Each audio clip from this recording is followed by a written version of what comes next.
Kasus-kasus demam berdarah mulai bermunculan di sejumlah wilayah di Klungkung. Satu persatu pasien dirawat di RSUD Klungkung. Kepala Dinas Kesehatan Klungkung Dr. Gi Gusti Ayu Ratna Dwijawati mengingatkan warga meningkatkan kewaspadaan dengan semakin rutin melakukan pemberantasan sarang nyamuk. Dwijawati mengatakan jika dilihat dari jumlah pasien demam berdarah, trennya memang belum menunjukkan peningkatan dibandingkan bulan sebelumnya. Tetapi, situasinya saat ini mengharuskan diantisipasi dengan baik, untuk mencegah demam berdarah ini makin meluas. Tidak terlalu meningkat, memang puncaknya ke di Januari ke 101, kemudian Februari 93, 85 di Maret turun, Agustus 37 turun ya, September juga 37 ya, Oktober naik sedikit sih di angka 40. Yang lihat masih terkendali nih. Memang kan DB ini kayak bermusim ya, mulai musim hujan ya, tapi tetap kita mohonkan kesadaran masyarakat untuk PSN gitu. Jangan mengandalkan hanya mungkin ya para kader Mante atau kader kesehatan, tapi bagaimana dari rumah nih rutin lakukan pemberantasan sarang nyamuk, apalagi sekarang mulai ada hujan, ada panas, lihatlah di sekeliling kalau ada air tergenang kan nih, karena ini kan jelas sekali sumber nyamuk ini dia diem di air tergenang yang jernih gitu kan ya, apa botol-botol bekas, barang-barang bekas, batok kelapa, nah ini ya kalau semua rutin menguras kayak bak mandi, bak penampungan yang kira besok ada tidak ada lonjakan yang tinggi lah untuk kasus DP ini.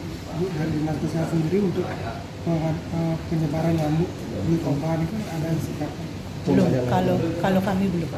Kalau Klungkung memang kemarin tidak masuk itu, ya kita mohonkan apa yang terbaik dari para pemimpin kita, kami mengikuti instruksi atasan untuk itu. Saya kira semua pasti sudah punya kajian.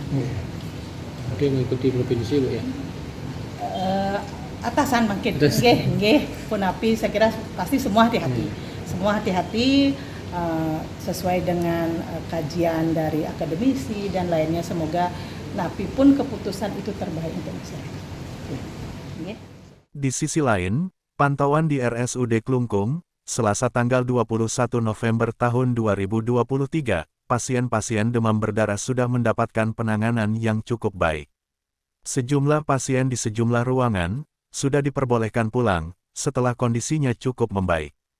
Menurut Humas RSUD Klungkung, I Gusti Putu Widiasa, data terbaru, jumlah pasien demam berdarah yang dirawat di RSUD Klungkung tinggal 1 orang. Untuk diketahui, kasus demam berdarah di Klungkung sepanjang tahun 2023 sejak Januari hingga Oktober tahun 2023 tercatat sebanyak 624 kasus.